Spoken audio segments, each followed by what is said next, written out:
کہ ہر انسان کے ذمے کچھ باتیں اس نے ایسی طے کر دی ہیں کہ وہ ان کاموں کو کرتا رہے، اور کچھ کاموں کے متعلق اس نے منع فرما دیا ہے کہ ان کاموں کو نہ کیا جائے۔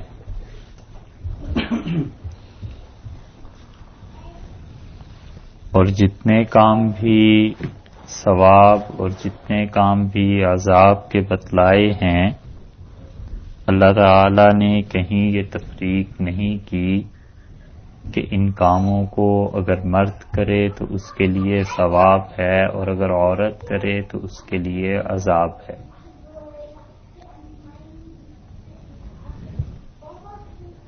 بلکہ انہوں نے تو یہ فرمایا ہے کہ من عمل عملا صالحا، جو کوئی بھی اچھا کام کرے گا، من ذکر او انثی، خواہ وہ مرد ہو اور خواہ وہ عورت ہو، اللہ ان سب کو اجر دے گا۔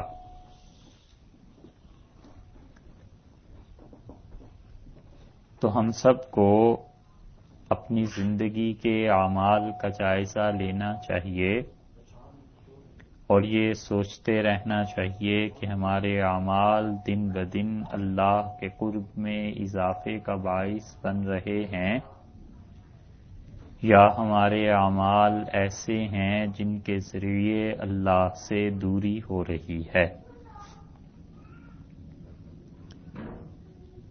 اس سلسلے میں جو کام کرنے کے ہیں اور بظاہر ایسے چھوٹے چھوٹے کام ہیں جن میں زیادہ وقت بھی نہیں لگتا اور اللہ کا قرب بھی حاصل ہوتا ہے، ان میں سب سے اہم کرنے کا کام اللہ کا ذکر اور اللہ کی یاد ہے۔ یہاں کے ماحول میں اور یہاں کے معاشرے میں مردوں کی نسبت عورتوں کو زیادہ وقت مل جاتا ہے۔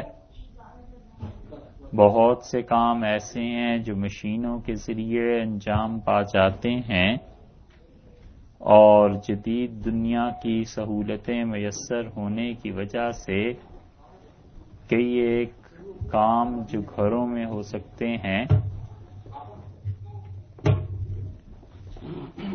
ہمارے ہاں ملک میں ان کاموں میں بڑا وقت صرف ہوتا ہے، اور یہاں وہ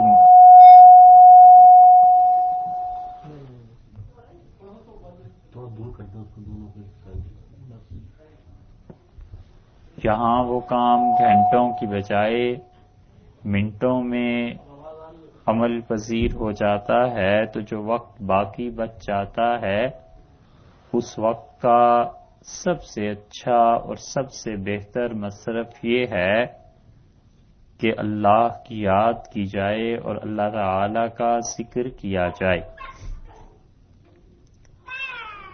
اللہ تعالی کے ذکر کے بہت مواقع مل جاتے ہیں، اور صرف علم کی ضرورت رہ جاتی ہے کہ کسی خاتون کے پاس صحیح علم آ جائے کہ کس موقع پہ اللہ کو کیسے یاد کرنا ہے، اور پھر اس کے بعد دوسری چیز صرف عمل رہ جاتا ہے کہ ہمت کر کے ان کاموں پر عمل کر لیا جائے۔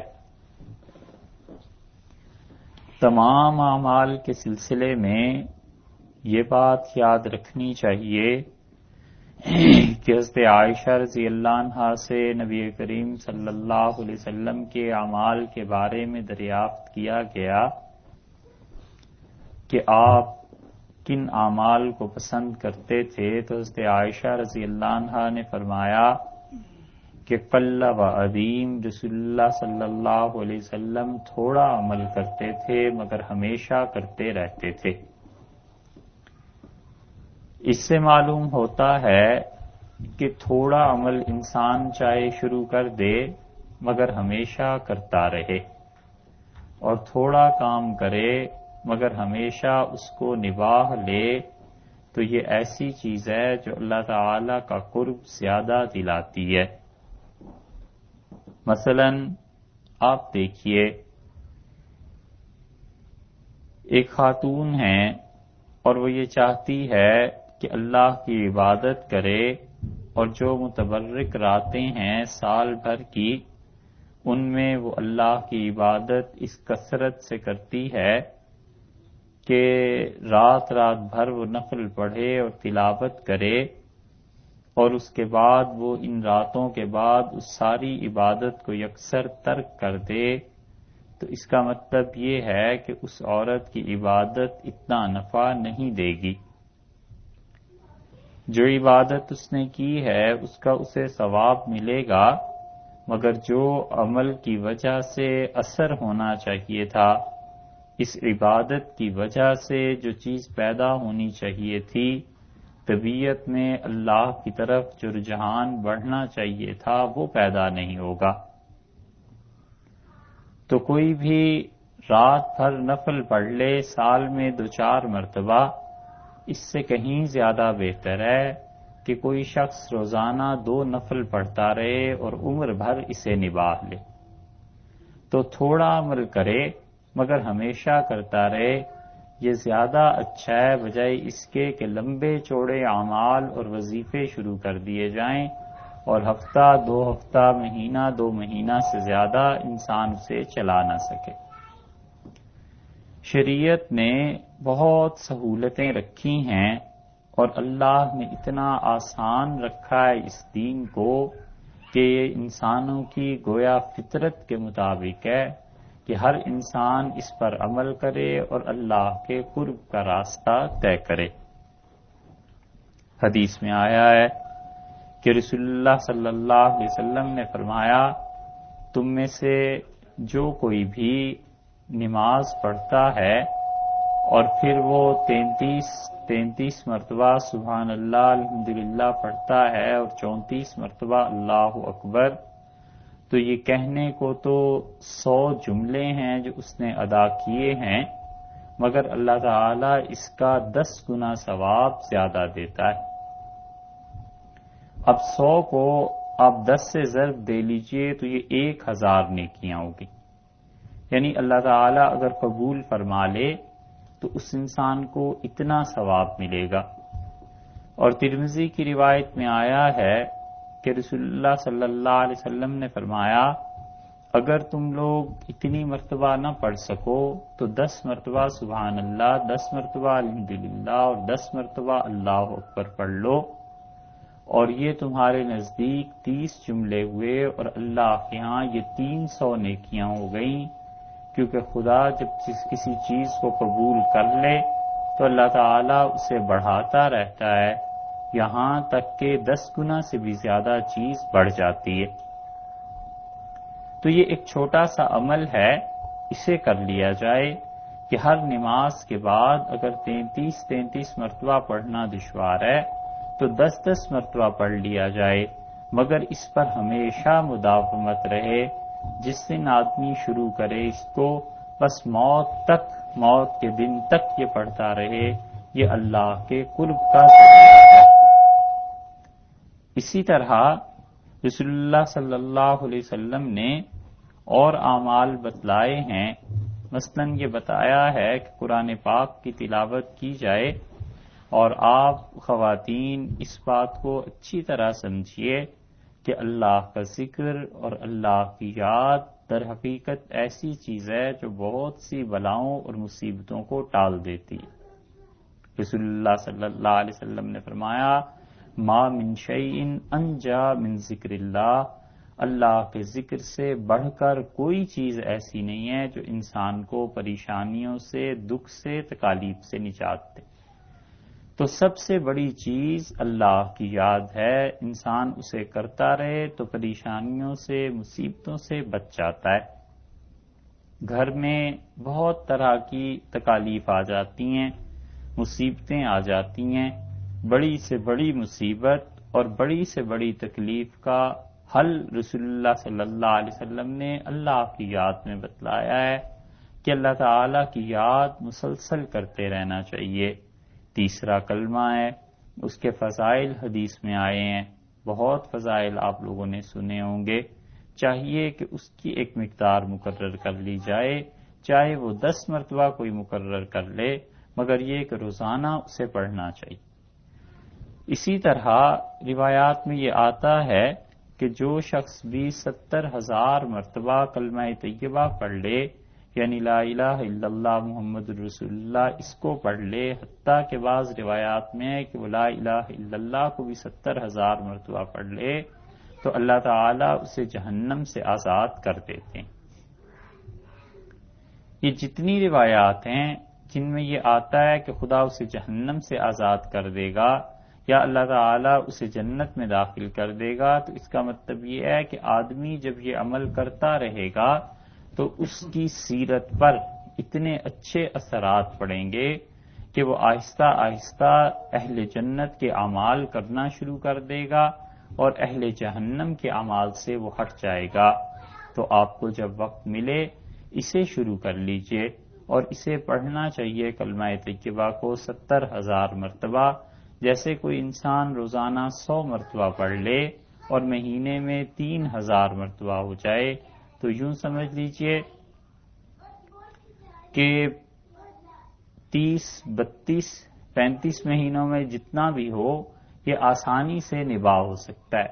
100 مرتبہ نہ پڑھے، 50 مرتبہ پڑھ لے اور گن کے پڑھ لے تاکہ کم سے کم وہ نصاب پورا ہو جائے جو حدیث میں آتا ہے۔ اسی طرح اس کو پڑھ کے اپنے ان والدین اور ان اعزاء کو بھی بخشا جا سکتا ہے جو دنیا سے چلے گئے ہیں۔ ان کے ایصال ثواب کے لیے 2 چیزیں بڑی اہم ہیں۔ ایک چیز تو یہ ہے کہ ان تمام رسومات سے اجتناب کیا جائے جن رسومات کی اصل رسول اللہ صلی اللہ علیہ وسلم کے دور سے ثابت نہیں ہے۔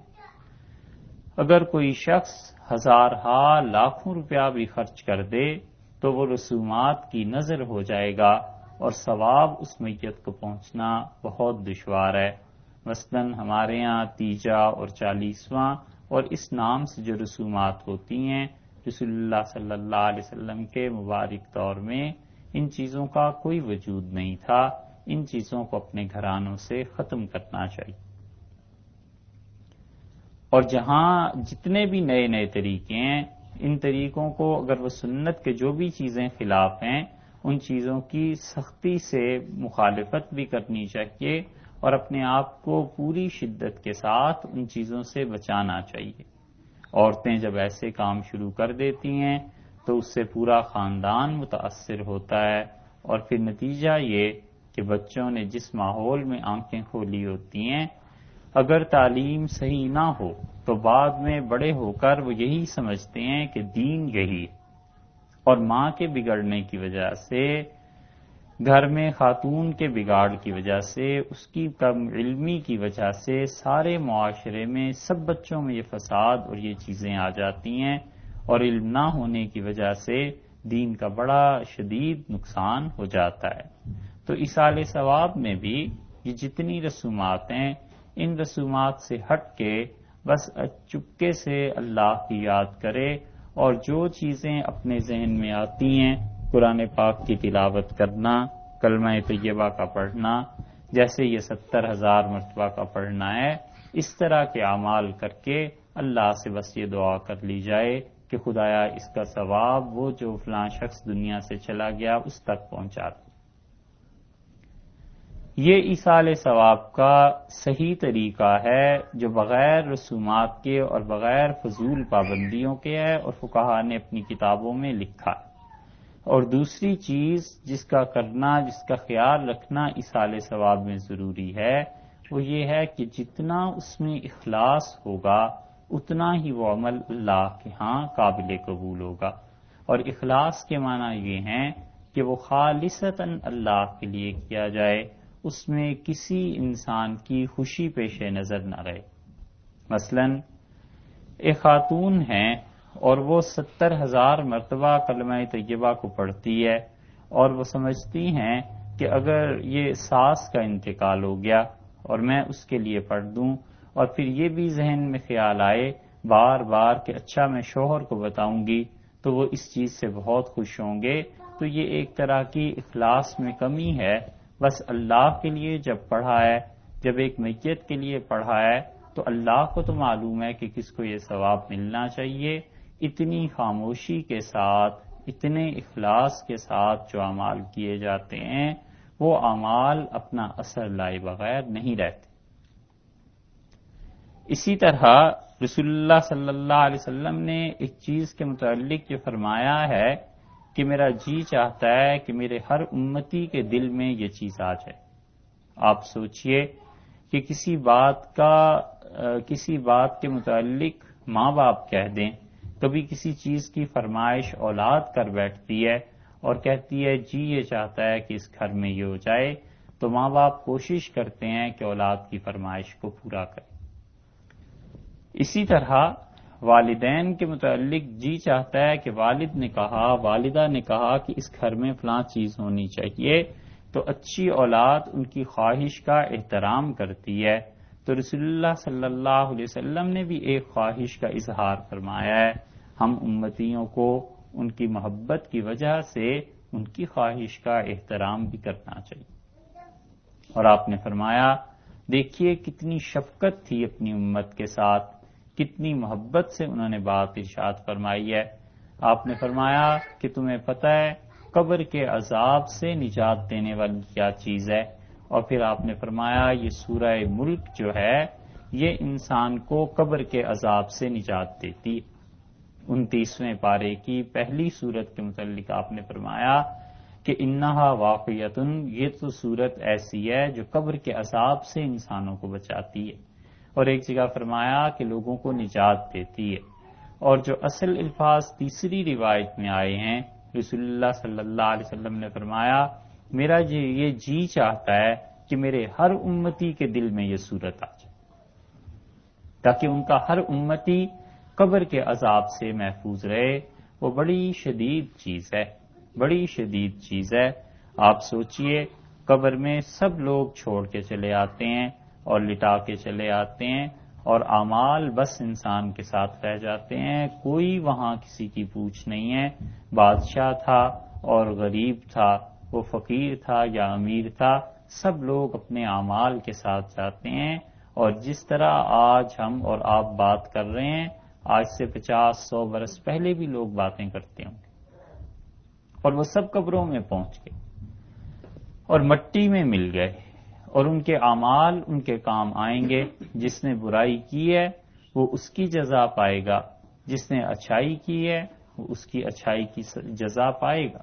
تو اسی طرح ہم لوگوں نے بھی مرنا ہے یا نہیں؟ امریکہ میں آ جانے کا یہ مطلب نہیں ہے کہ کسی انسان کو موت نہیں آئے گی. خدا اس سے اس کے اعمال کے بارے میں بھی پوچھے گا. صحیح احادیث میں آیا ہے کہ قبر میں 4 سوال کیے جائیں گے، اور بعض میں آیا ہے روایات میں کہ 5 سوال کیے جائیں گے. رسول اللہ صلی اللہ علیہ وسلم نے حدیث ایک بیان کی، اور صحابہ رضی اللہ عنہم کہتے تھے کہ ارتجا، چیخ اٹھے لوگ، مسجد میں گونج اور پکار پڑ گئی، اتنی شدید وہ بات تھی. اور رسول اللہ صلی اللہ علیہ وسلم نے فرمایا انکم تفتنون فی قبورکم، تمہیں اپنی قبروں میں بھی آزمایا جائے گا، اور تمہیں تمہاری قبروں میں بھی آزمائش سے گزرنا پڑے. پہلا سوال، وہ تو 3 سوال آپ کو معلوم ہی ہیں، سنے ہوئے ہوں گے کہ فرشتے اٹھا کر بٹھا دیتے ہیں، اور اتنی جلدی یہ ہو جاتا ہے کہ رسول اللہ صلی اللہ علیہ وسلم نے فرمایا ہے یسمع قرعا نعالکم، وہ تمہارے جوتوں کی آواز ابھی سن رہا ہوتا ہے. یعنی تم لوگ اسے لٹا کے قبر میں مٹی ڈال کے ابھی پلٹے ہی ہو، نکل رہے ہو، اور جوتوں کی آواز وہ مردہ سن رہا ہوتا ہے، اور اسے اٹھا کر بٹھا دیتے ہیں اور اس سے پوچھتے ہیں کہ تمہارا پروردگار کون، اور نبی کریم صلی اللہ علیہ وسلم کے متعلق، اور یہ کہ تمہارا دین کیا تھا. اور 3 چیزوں کے بعد آپ نے فرمایا چوتھا سوال اس سے دجال کے بارے میں بھی کیا جاتا ہے کہ دجال کے متعلق تم بتاؤ تمہارا کیا عقیدہ تھا. اور 5واں سوال رسول اللہ صلی اللہ علیہ وسلم نے فرمایا فرشتے پوچھتے ہیں کہ ماذا کنت فی، تم نے کس چیز میں زندگی گزاری. بس یہ ہے سب سے مشکل بات، کہ فرشتے پوچھتے ہیں زندگی کہاں گزاری، یہ بتاؤ، فیما کنتا، تو کہاں رہ رہا تھا، زندگی کس حال میں گزاری؟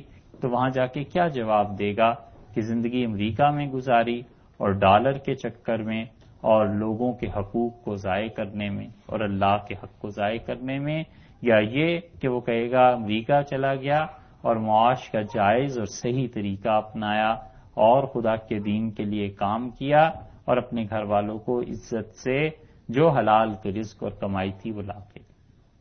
سوچ لینا چاہیے، قبر میں پہنچ کے یہ سب سے پوچھا جائے گا کہ تم نے زندگی کہاں گزاری ہے، اپنی عمر میں کیا کر کے آئے ہو؟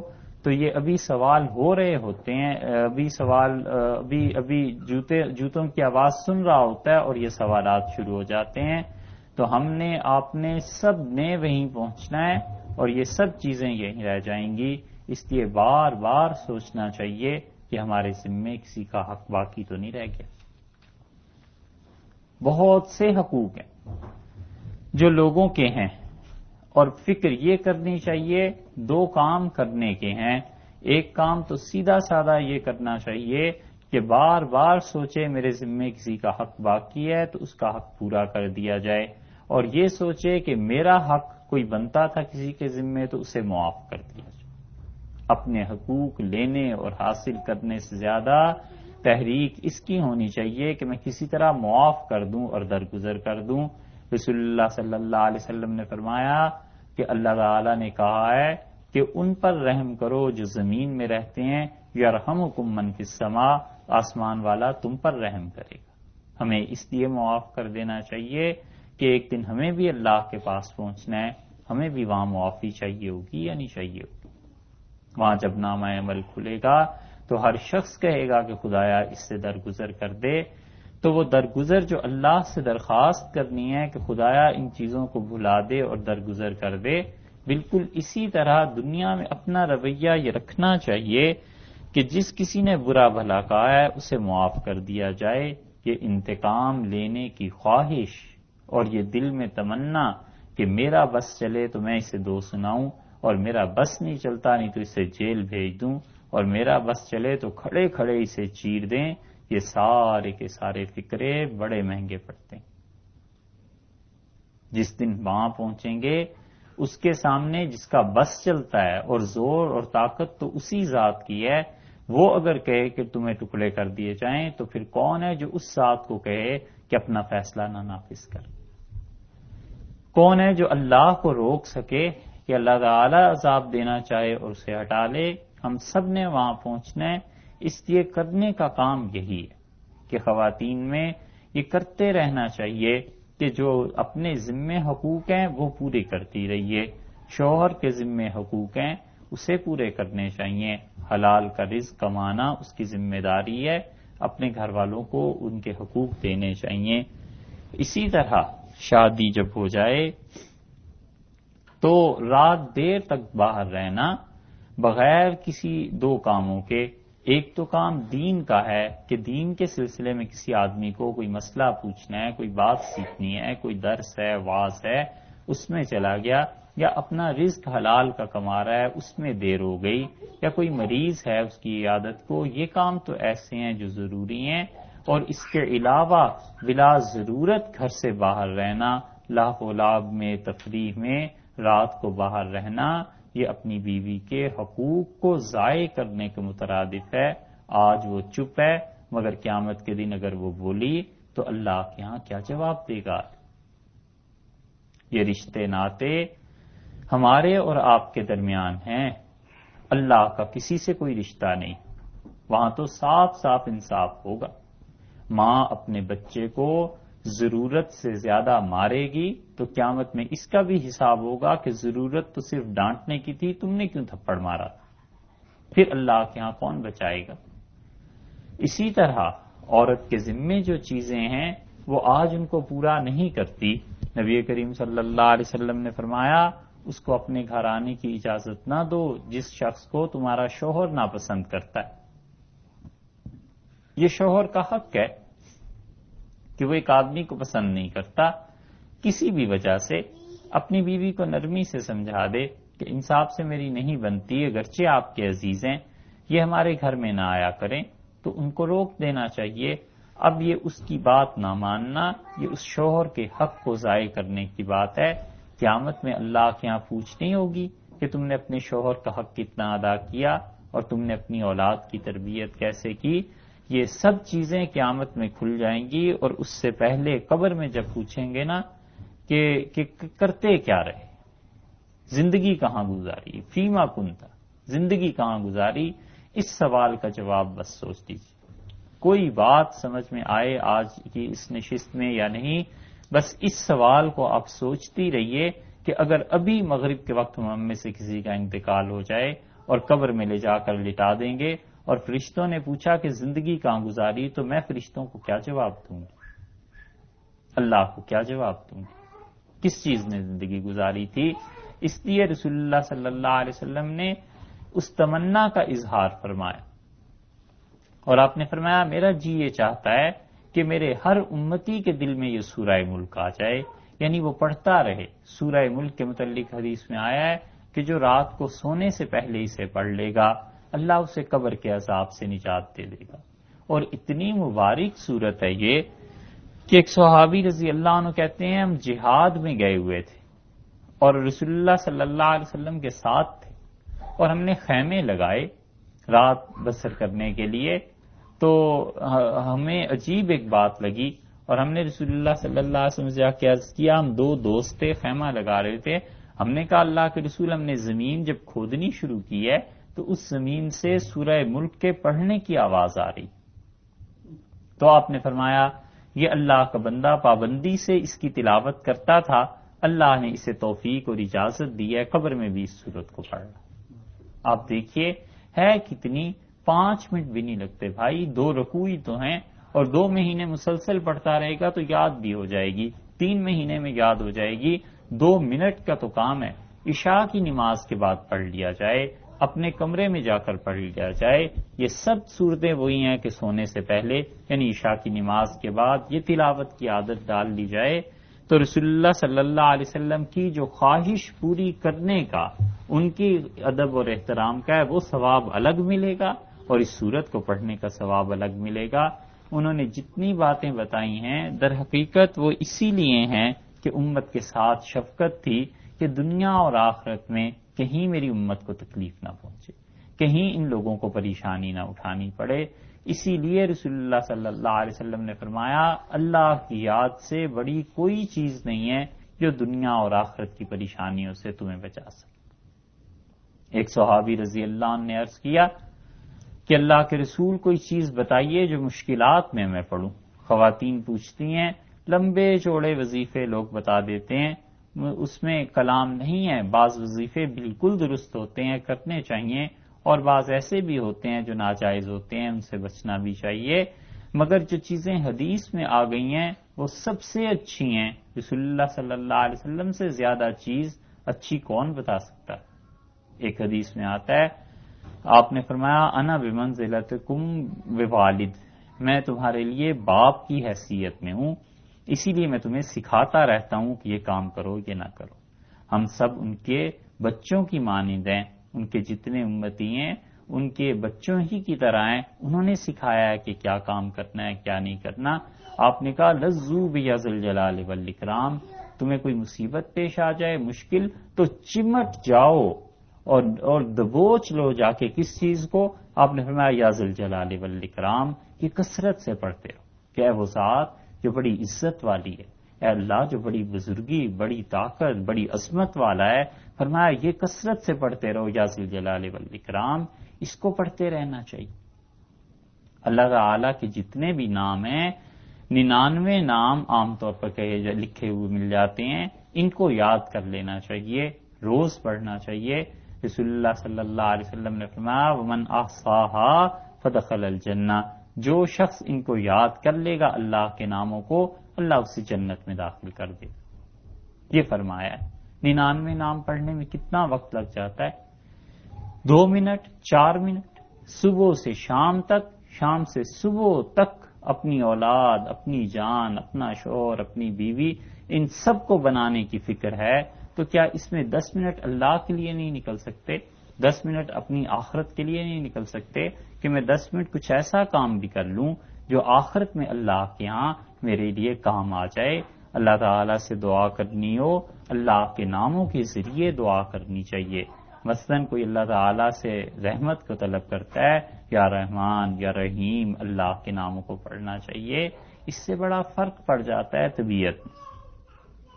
اور جب اللہ تعالیٰ کے نام پڑھتا رہتا ہے کوئی انسان تو خدا کی طرف سے تجلیات باری تعالیٰ کی طرف سے دل پر بڑھنا شروع ہو جاتی ہیں، اور آہستہ آہستہ دل کی حالت تبدیل ہوتی ہے.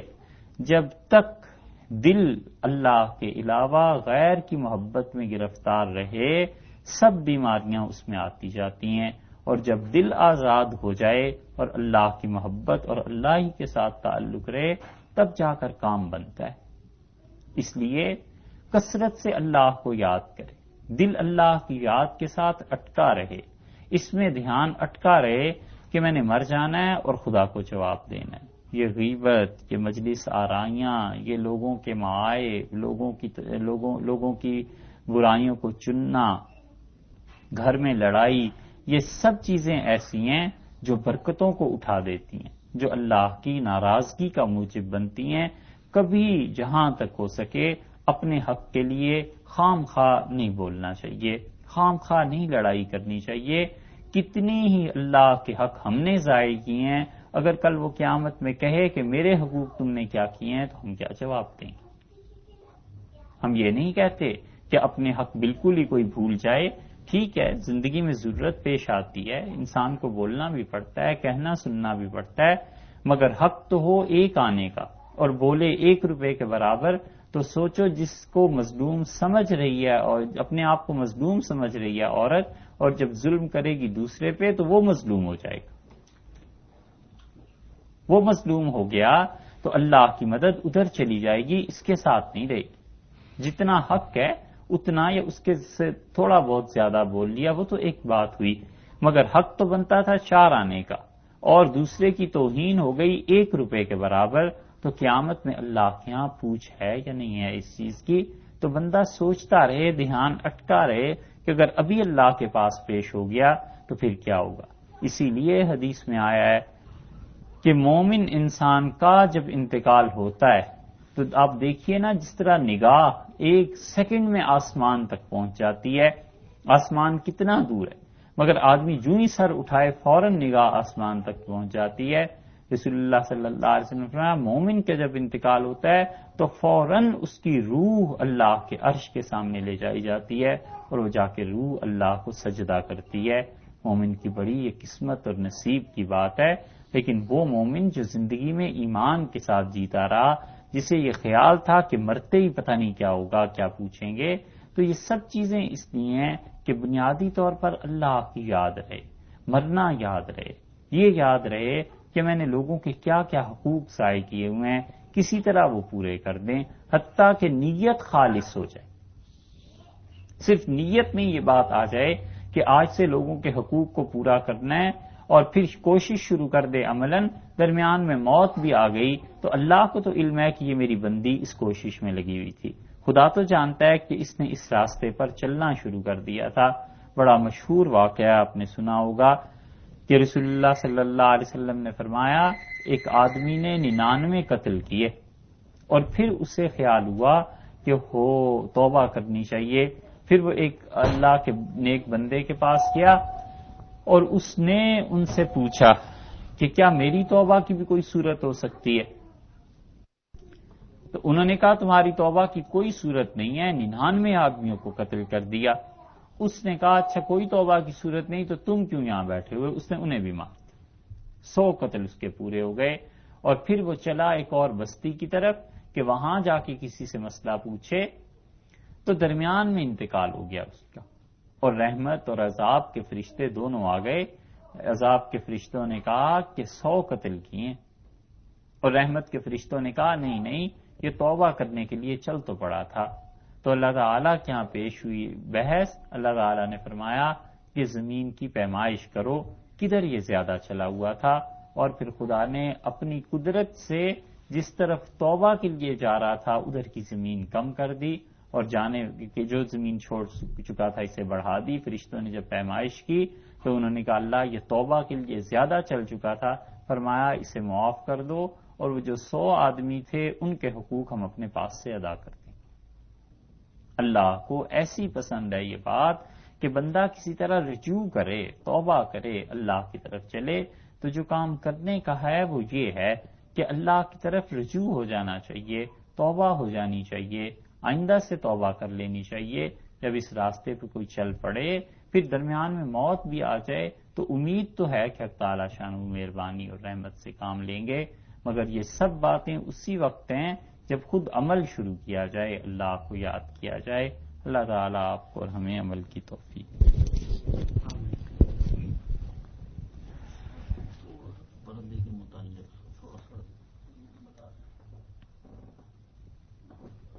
پردے کے متعلق تو جو قرآن و حدیث میں احکامات آئے ہیں اس کی پابندی کرنی چاہیے بھائی. یہ ایک بیان ہے پردے پہ, آپ حضرات اس کو سن لیجئے, اس میں تفصیلات ہیں ساری. تو نماز کا جی ہاں کی دینی تساہل بھی ایسا ہی ہے کہ وہ بھی لوگوں کے چہرے دیکھ دیکھ کے, ان کے ٹرینڈز دیکھ کے فتوے دیتے ہیں کہ پتہ نہیں یہ ناراض ہو گئے تو خدا جانے کیا آفت آ جائے گی. تو سیدھی سادی بات یہ ہے کہ پردہ فرض ہے بھائی. پوری دنیا پہ اگر ایسا وقت آ جائے کہ اس کائنات میں ایک مسلمان بھی ایسا نہ رہے جو شراب کو حرام کہتا ہو, تو اللہ کے یہاں پھر بھی وہ جائز نہیں ہو جائے گی, وہ حرام کی حرام ہی رہے گی. اسی طرح پردہ فرض ہے, چہرے کا پردہ بھی فرض ہے, ضروری ہے, کرنا چاہیے. کوئی نہیں کرتی خاتون تو اس کا گناہ اس کے ذمہ ہے, وہ جانے اور اللہ جانے. مسئلے کی جہاں تک بات اور تعلق ہے وہ یہی ہے, شریعت نے بتلایا. رسول اللہ صلی اللہ علیہ وسلم نے مسلمان عورت کو پردے میں ہی رہنے کا حکم دیا ہے, اور سب سے اہم ذمہ داری جو عورت کی ہے وہ اپنی اولاد کی پرورش اور تربیت ہے. آپ خواتین اس سے بہت غافل ہیں. یہاں کی جو نسلیں ہیں انہیں دیکھ کے اندازہ ہوتا ہے کہ یہاں کی مائیں کیا کر رہی ہیں, اور اگر یہ نسلیں بگڑ گئیں اور اگر ان نسلوں سے دین نکل گیا تو قیامت میں یہ بچے تو گناہگار ہوں گے سو ہوں گے, ماں باپ پہلے پکڑے جائیں گے کہ تم نے اپنی اولادوں کو جا کے جہنم میں پھینک دیا تھا دنیا میں, جہاں ان کے دین کے بقا کی کوئی صورت تھی نہیں, تو رہے کیوں تھے. یہی بات پہلے آپ سے عرض کی کہ قیامت میں پوچھیں گے کہ فی ما کنتا, زندگی کہاں گزاری. تو آپ سوچ لیجئے کہ جس ماحول میں آپ اپنے بچوں کو رکھ رہی ہیں, اگر آپ خود شریعت کی پابندی اور ان چیزوں میں تساہل برتیں گی, سستی کریں گی, تو آئندہ آنے والی نسل پہ کیا اثر پڑے گا. بچی نے جب دیکھا کہ ماں ہی پردہ نہیں کرتی تو وہ کیوں پردہ کرے گی. وہ تو امریکہ کے ماحول میں اور آزادی ہوگی, اور جب وہ دیکھے گی کہ میری ماں, میری نانی, میری دادی یہ پردہ کرتی تھیں, تو کچھ بھی نہیں, ایک عملی نمونہ اس کے سامنے آئے گا. وہ اگر پردہ نہیں بھی کرتی تو اس درجے کا عذاب نہیں. آپ نے کہہ دیا, عملاً اپنی زندگی دکھا دی, اب اسے مجبور تو نہیں کیا جا سکتا کہ وہ پردہ کرے. یہ اللہ کا بنیادی طور پر خوف ہے, خدا کے یہاں جواب دینے کا احساس ہے جو انسان کو درست رکھتا ہے اور صحیح کرتا ہے. تو مسئلہ وہی ہے جو ہم نے آپ سے عرض کیا ہے. چہرے کے علاوہ ہاتھ اور پاؤں, بس 2 ایسی چیزیں ہیں جن کا شریعت نے اجازت دی ہے کہ وہ کھلے رہیں. یعنی یہ نہیں ہے کہ ساکس بھی پہنے اور دستانے بھی پہنے جائیں, اس کی شریعت نے اجازت دی ہے. جو جتنی بات شریعت میں اتنی کرنی چاہیے, اس سے بڑھانا بھی گناہ ہے اور اس سے کم کرنا بھی گناہ ہے. اور جہاں تک شب برات کا تعلق ہے, نبی کریم صلی اللہ علیہ وسلم نے اس بارے میں جو اعمال بتلائے ہیں ان میں سے ایک عمل یہ ہے کہ اس رات کو اللہ کی عبادت کی جائے. سورج ڈوبنے سے لے کے اور صبح صادق تک اللہ کی رحمتوں اور برکتوں کا نزول ہوتا ہے. کچھ حصہ سو لیا جائے, پھر سونے کے بعد بہتر ہے کہ اٹھ کے پھر جتنا وقت مل سکے اللہ کی عبادت کرنی چاہیے, نفل پڑھنے چاہیے, تلاوت کرنا چاہیے, اور ذکر اللہ کا کرنا چاہیے. جس طرح بھی اللہ کو یاد کیا جا سکے سنت کے مطابق کرنا چاہیے. اور عشاء اور فجر کی نماز بھی پڑھنی چاہیے. ایسے نہ ہو کہ رات تو جاگتے رہے اور فجر کی نماز قضا ہو گئی تو یہ نقصان بہت زیادہ ہو گیا اور نفع اس کا کم رہا.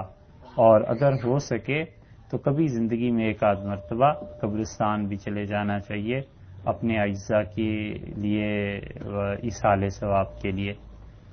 عورتوں کا قبرستان جانے کا مسئلہ جو فقہا نے لکھا ہے اس کی اصل یہ ہے کہ رسول اللہ صلی اللہ علیہ وسلم نے جب اجازت دی تھی تو عورتوں مردوں سب کو قبرستان جانے کی اجازت دی تھی.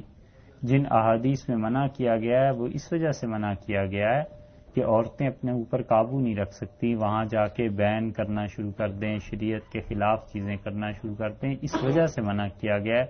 وگرنہ کسی عورت کے متعلق اگر یہ خدشہ نہ ہو اور اطمینان ہو کہ وہ قبر پہ جا کے کوئی خلاف شریعت اعمال نہیں کریں گی تو جانا ان کا بھی روا ہے، اس کی بھی اجازت.